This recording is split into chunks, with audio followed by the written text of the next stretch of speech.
Pourquoi arrêter le sucre? D'abord, je l'ai fait pour des raisons personnelles. J'ai un ventre rond et ce depuis que je suis petit et je voulais savoir si j'étais capable de le perdre. Je me suis dit que le régime sans sucre, c'était une option intéressante pour le faire. Ce que j'ai appris sur le sucre, après m'être documenté un peu pendant quelques mois sur cette substance, c'est que le sucre, c'est un peu comme l'alcool. Un des effets, par exemple, qu'ont constaté les scientifiques après une consommation excessive de sucre, c'est le lien de causalité qui existe entre le sucre et la stéatose hépatique, qui est une lésion du foie par excès d'accumulation de graisse. Et la stéatose hépatique est directement liée à des cancers du foie, à la cirrhose du foie, et j'en passe. Et on pourrait se dire, ouais, mais moi je consomme pas beaucoup de sucre, ça va, je m'en sors bien.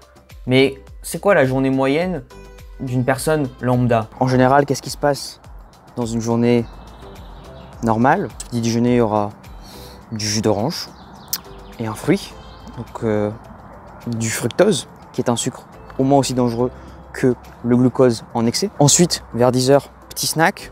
On passe au déjeuner. Là, en général, on mange quand même quelque chose de salé, bon, qui n'a pas trop d'impact sur notre insuline, mais à la fin, quand même, petit dessert, petit gâteau, la crème, ça fait pas de mal, et franchement, c'est bon. Et vers 4 h, un goûter, des bonbons faits maison quand on a le temps, des princes achetés au supermarché quand on n'a pas le temps. Je le sais, ne fais pas l'innocent, tu es coupable, mais moi aussi je suis coupable. Et le soir, repas, et dans ce dîner, à la fin, il y aura un petit yaourt sucré en général, et puis bon, si on a encore un petit peu envie de sucre, on ira devant le film du soir boire un petit soda. Donc j'ai réalisé cette expérience, je l'ai fait 2 mois avec un intervalle entre les 2 mois. C'est donc 2 expériences en réalité tout à fait différentes et singulières. Et je vais vous faire le récit de cette expérience et de ce qu'elles m'ont apporté et de comment en fait cette expérience était totalement différente. Et alors que c'est le même défi, ça n'avait pas du tout les mêmes conséquences et je n'ai pas du tout eu les mêmes sensations. Premier mois de l'expérience, c'était du 15 juillet au 15 août 2019. Comme on l'a dit, le sucre c'est une drogue, donc évidemment ce que j'ai ressenti, c'était je ne pensais qu'au sucre. C'était vraiment insupportable. Chaque jour, dès que j'allais méditer, dès que je faisais une activité, dès que je mangeais, je pensais au sucre. C'était sucre, sucre, sucre dans ma tête. Je ne voulais que ça. C'était la seule chose qui pouvait me faire envie. Plus jamais je refais ça. C'est n'importe quoi. C'est horrible. Je sais pas quoi dire. Mais ça n'a aucun intérêt, ça n'a aucun sens de faire cette merde. Ça a duré pendant à peu près 15 jours durant le défi. Et au bout de 15 jours, j'étais devenu un peu sevré. Je me suis senti beaucoup plus léger. J'ai commencé à sentir les effets positifs du défi. J'avais l'impression d'être libéré. J'étais plus léger. C'était comme si je flottais dans les airs quand je marchais. J'étais enfin libre et indépendant. Et ça, c'est vraiment une sensation que je recherche. La liberté, l'indépendance. Faire un défi comme ça, pour moi, ça m'a donné vraiment l'impression d'être libre et indépendant. Le souci, c'est que je me demande si cet effet de libération n'est pas plus psychologique qu'autre chose. J'explique pourquoi. À la fin du challenge, j'ai décidé de remanger du sucre. Et ce que j'ai fait, c'est que j'ai remangé une tarte au coco que ma mère avait faite. C'était une tarte qui n'était pas très sucrée, hein, mais pour moi, c'était incroyable. C'était la meilleure tarte du monde. J'étais comme ça. C'est orgasmique. Il n'y a pas d'autre mot. Si à la fin du défi, je suis passé de 57 à 54 kg, à la fin, j'ai vraiment fait l'expérience du yo-yo. Après le défi, en fait, j'ai recommencé à manger du sucre après cette tarte et je me suis jeté sur le sucre, j'en ai beaucoup mangé. Je pense par exemple que pendant les mois qui ont suivi, j'ai mangé presque au moins 5 fois par semaine des desserts, acheté à la pâtisserie, des croissants, des chocolatines, etc. Quelques mois après donc, j'avais repris 3 kilos. Au niveau des performances que j'avais ressenties pendant le défi, je dirais que ça m'a pas énormément changé. Je sais qu'il y a beaucoup de gens qui disaient voilà, je suis très fatigué, j'arrive plus à faire les performances physiques. Moi, j'avoue que ça m'a pas trop dérangé. Je continue à courir comme je courais d'habitude.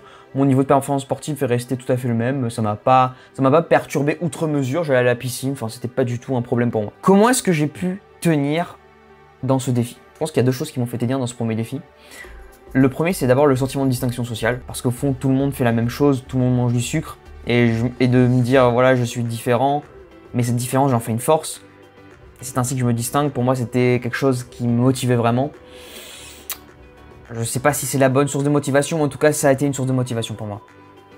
Et quand c'était vraiment trop difficile, je mangeais 1 ou 2 fruits, peut-être une banane ou des abricots. Bref, quelque chose qui pouvait un peu assouvir ma sensation de faim. Le deuxième mois, le deuxième défi que j'ai fait cette année, ça a été vraiment beaucoup plus difficile que le premier mois. Le deuxième mois, je me suis dit, allez, je l'ai déjà fait une fois, ça va être facile. J'ai déjà arrêté le sucre pendant 3 mois, je vais le refaire. Et cette fois-ci, je vais aller encore plus loin, je vais pouvoir arrêter pendant 30 jours, pardon, 1 an, 2 ans, 3 ans, jusqu'à la fin de ma vie, je ne mangerai plus jamais de sucre raffiné. Ça y est, je me suis dit, c'est fini, je vais enfin me débarrasser du sucre, je l'ai déjà fait, je vais pouvoir le refaire, ça va être facile. Erreur! Grosse erreur de ma part. Ça n'est pas du tout comme ça que ça s'est passé. À la fin du premier mois, j'avais un sentiment d'accomplissement. Je me suis dit, voilà, j'ai fait quelque chose que j'ai jamais fait, c'était difficile et je l'ai réussi. Mais là, en fait, le fait de le refaire, j'avais l'impression de faire du surplace, de tourner en rond, de me dire, finalement, j'ai fait un défi 30 jours, mais pour rien. J'en suis toujours au même point. J'en suis toujours au point où je dois recommencer. Ça m'a psychologiquement perturbé.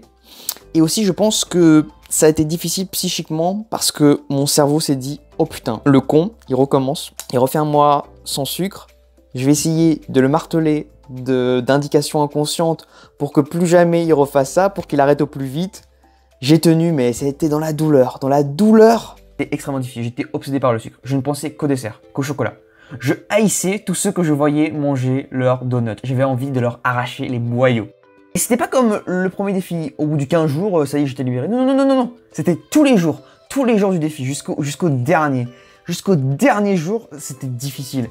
Seulement le dernier jour, c'était facile le dernier jour, parce que je me suis dit, ça y est, j'ai fini.